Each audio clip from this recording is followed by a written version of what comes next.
Good morning, everyone. Today's Thursday, April 13th, 2023, and we're here for a work session. And as always, we're going to start with the Pledge of Allegiance. And Ken, can you please take the lead? Absolutely. I pledge allegiance to the flag of the United States of America and to the republic for which it stands, one nation, under God, indivisible, with liberty and justice for all. Okay, we have one announcement today.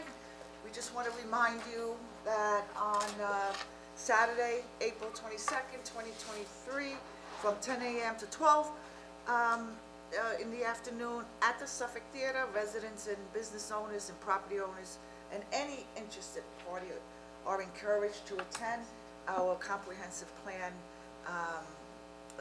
meeting that we have. We want public input. Your feedback and your participation is crucial to the success of this comprehensive plan update, and we encourage you all to attend. So if you want to follow what's going on with our comprehensive plan, or you want further information, you can go to the Riverhead Town website under Riverhead Comprehensive Plan Update.com.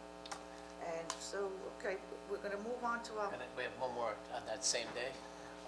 The litter committee is getting together at Town Hall at 9 a.m. They already have over 100 people. We need more volunteers to clean up Riverhead. 9 a.m. Saturday morning before the comp plan. And it's supposed to be a great day, and it's always a lot of fun. So we hope to see you there.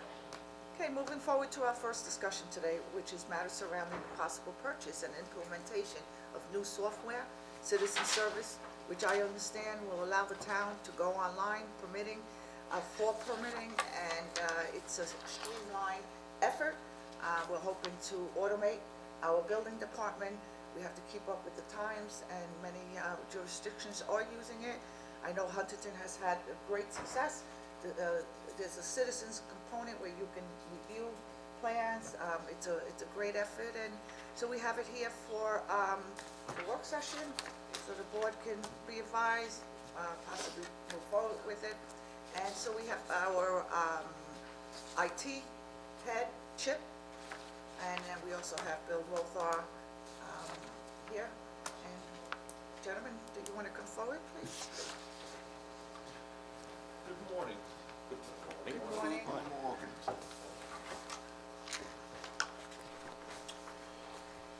So I had presented OpenGov on a budget and planning module.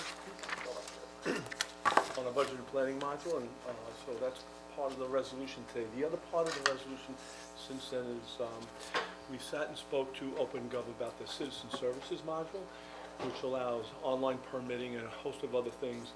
Councilman Kern, myself, and Chip were on a Zoom meeting right after the last meeting to get more information on it. And I know that Councilman Kern and Chip have been in conversation with OpenGov. They like what they see. We have a resolution in here to go forward with that. These numbers are just estimates that I'm going to give you what it's going to cost, because it really depends on the timing of this and which departments they bring in first, whether it's code or building or whatever it may be. Some of the detail, I guess, I can let Councilman Kern give you. Any IT stuff or anything like that, Chip can help you with. But as far as the money, they're discounting this if we purchase it at the same time, or commit to purchase it at the same time that we do the budget and planning module. So an $87,000 module is going to be $68,000 if we commit to buy it together. So if at some point this doesn't work and we take one of the citizen modules, not all of them, that's why we're putting estimates and not to exceed numbers in this resolution. I don't think that'll be the case, because I know that we're all very impressed by some of the things that they do and where this is going to bring us. So I'll just quickly, and Chip, and then I'll let you explain, but I know Hempstead has saved about a little over $1 million going to this program, for one. Where are the savings recouped? How do they? Well, like right now, a lot of information that comes into the town is handwritten, then it gets inputted into computers. So, and I'll give you an example, I'll use code, code's a good one. You've got how many rentals out there, right? So they're coming in with handwritten applications, then the staff here has to input that, okay? As opposed to somebody just, going online, doing their application, paying with a credit card, done. It automatically goes into our system, okay? That's one. Same thing would happen with planning, the same thing would happen with building. Also with foiling, and that's gonna involve some scanning a little bit later, but on top of all this, Chip and I are going out, I understand the budget portion, which will save a tremendous amount of time. And money. And money. Chip and I are going to go out to Hempstead and visit with Hempstead, and we're gonna look at the pros and cons. So to Bill's point, yes, the budget portion is a slam dunk. We wanna be certain, we understand, you know, what it took to get them to where they are now. And if they're, you know, again, the pros and the cons. But, you know, it's obvious that they're using the program, so I don't like to assume anything, but it appears to be working for them. And we spoke to Hempstead, and they're very, very, very satisfied. They said everything's been streamlined, the work hours have decreased, and I just want to make one quote. Actually, it's on here, from the town of Smithfield, Rhode Island. The building and zoning director stated, once we started using OpenGov, we realized it was like we have been working by candlelight, and now we have electricity. So that's okay, that's a statement from someone, but it's, that's the feeling that we're getting across the board.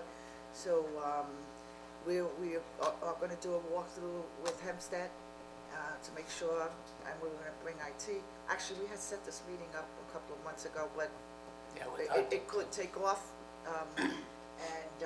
but they were very excited to receive us. Actually, that's when I broke my leg, so it couldn't take off, so now we're back on. We do have a tremendous amount of savings if we do go together with it. We're hoping to utilize the ARPA funds, which is that's what it's about, to enhance your town and save taxpayers' money. So it'll be coming out of that fund. It's not coming out of the general fund. We're not raising taxes in this regard. And so this is something that we're asking the board to possibly, you know, consider it. It's about time. Our planning department is archaic in many ways. You could agree with that. Councilman Kern has been pushing for this for a long time. To do things online, it is going to streamline everything down. It'll make the process faster, from what I understand. It will help them get caught up in building and planning and code for sure, with the rental permits being on a yearly basis now. Something like this sounds like exactly what we need. And we need to move into the future. Right. And I'll give you another example. Right now, we're spending about $35,000 on mailing with our water bills. Even though when you get your water bill, it says you can go online, right? There's not a system in place that when you do go online, that your email is captured, right? So let's say 50% of the people are going online, we're not capturing their emails. What that would equate to is mailing 50% of those, right? Now you'd be down to 17,500 in postage, right? And now you're just doing an email blast to your customers that want to go online. We're operating right now like it's 1985, and that's Can what. they pay their water bill online? Yes, they're gonna be able, everything's going to, yeah, you're gonna be able to pay, even, 255 applications at some point, anything coming in the clerk's office, you're gonna be able to pay and pick up. That will also alleviate a lot of traffic in town hall as well. We'll still have to do mailings though, because what about people without computer service? No, it's like anything, right? You either opt in or you don't. If you Gotcha. don't opt in, you'll Okay. get it by mail. Gotcha. It seems to me that it's gonna help the departments that are the most overburdened already, so it seems really sensible to me. So it's a cloud solution, and it powers everything from permitting to licensing workflow. That's it in a nutshell. Besides the What is initial there? cost, what's the yearly? The yearly cost on this is gonna be just under 70,000. They haven't given us it's not to exceed 70, but we think it's gonna be somewhere in the $60,000 range. And again, it's gonna be prorated for this year, depending on when we get started. With everything else going on, you know, we're gonna start these in phases, so we will be paying for a prorated portion. Hopefully, you'll be able to line up with us moving into the new town hall. Yes, that's what we're Right? hoping, we're expecting, possibly. The other component that makes this a desirable software is that you can add other departments, so you can add tax receivers and send out bills, and everything is motivated, and it's citizen and public friendly. And I imagine just like the police cameras, the big expense to this is the cloud storage.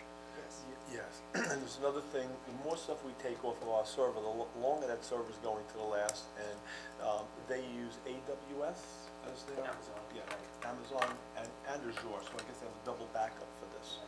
So so- down the future, if you want to expand it to other departments, we can also explore that possibility.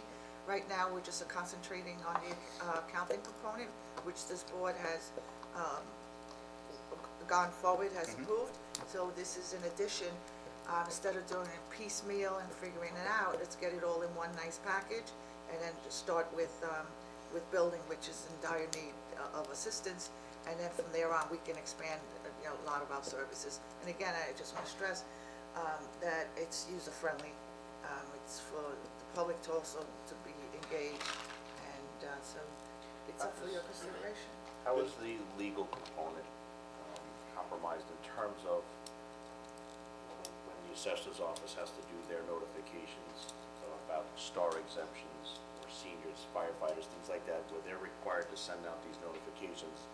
When you're saying that we're gonna cut down our mailing list in half, yet we have to still do these notification, is there a legal component where when somebody is in fact online and they're going to pay their taxes on it, where they can, you know, post a legal notice, say that they accept it, and then, so that they can be eliminated from the first-class mailing, you know, the US Postal Office component, because like, you know what I mean, we have to do these notifications that is sent out regardless, and we have to blanket them. So the only way to really cut down the mailing is is there a way that people can acknowledge that I've received it, and now you can remove me from that mailing component? Or are they signed an agreement saying that I receive, to get all legal notices via email in the future, and waive the right to have US, you know, postage, first-class mail? So what happens when you opt in, you are opting in? That's the agreement right there. Right, you go paperless like you would Right, with for a bag bills and and back phone office, You know, yeah. that's, But that's different than just, I'm going online and paying my water bill and I'm signing off. There's no question, but that, and to your point, that's what's happening right now, right? You're paying online, but we're not capturing the email, we're not giving them the opportunity to opt in. And to be clear, we're not looking to do the water department just yet. But with building and planning, that's really, again, it's more of a phased situation. And there are a lot of people, I'll give you, I mean, it's a little bit off base, but to show we're operating in 1985, even on our website, the people handling our website are not providing, they're not doing analytics. I'll give you an example. People come here to get a copy of their tax bill. If we had the analytics on that, what we would do is we would have a link right on our landing page, view your tax bill. You click it, you put in your tax map number, bam, there's your tax bill. So people are, you know, coming down here, taking the time of the employees to do stuff like that when they can do it online. So there's a, Does that satisfy the legal notice aspect that we're required to do from the state of New York, is what I'm Tax asking? bills have to be mailed regardless, right? yeah, we're not dealing with the receiving thing right now. I'm just talking about things that I've unearthed by just going and speaking to departments. Somebody wants to just see their tax bill, you know, they can go online and look at it. I think that we need to, you raised a good point. Yeah. I think that when we get to that point that we want to go to the receivers, because things do change and the software changes, and maybe that's built in, we don't know that. Yeah, So we're not right now, even we're there just yet. working on the planning component, and it's a lot easier to implement planning than it is, obviously, from what you're saying. So on that later on, you know, right now, we're crawling, before we walk, right, so we're gonna do 2. But just in the building of the process, I'd want, it would be wonderful if we can set up where somebody, they're signing up and they're opting out of the legal notification via regular US mail, and when they're doing things online, that you agree to accept it, then that ultimately is what shrinks down your mailing list and saves you money towards Sure. postage. And I think that's gonna be Is done. that gonna be part of this week? That's gonna be done depending on what it is, like the assessor, that was a new law that had to be sent out. So we get that in the future, that's gonna, we're still gonna have to do a mailing. Yeah. The mailings that we're gonna reduce on are the ones, are the people who do click, okay, I don't want paper anymore. That's gonna reduce that. The other thing about this company, I looked at 3 companies, there was more than that to look at. And East Hampton just signed on with them. I think they're about 3 months or so ahead of us on this module. They haven't started, but they signed on, so they're Because about it 3 takes months ahead roughly of us. 3 months to get there. Yeah, so, in speaking to the company, these guys are actually looking to eventually have an accounting software that they link right up instead of linking to our accounting software. Not that we would need that, but this is where they're going. And they're making changes as we go along, so that when we have an opportunity to Bill? eliminate billing. If we can wrap this up, or we need to take a 5-minute break, internet is down and have to reboot the system, Okay. so, Sure. And you wanna computerize things? Channel 22 is working for those who are watching, but we need to take a 5-minute recess. Sure. Justin has to, fire up the computer again, and, so we'll see you in 5 minutes. Just need a first and a second, and we need a motion to do that. Oh, yeah, make Can I a have a first motion. and a second to take For a 5-minute recess. for a Second. 5-minute recess? Well, I'm the supervisor, I can take a 5-minute recess. Just saying mechanically, you need to. Mechanically, okay, first and a second. I did, For a second. second. Okay, all in favor, all opposed? Aye. We'll be back in 5 I'm in minutes. favor and opposed.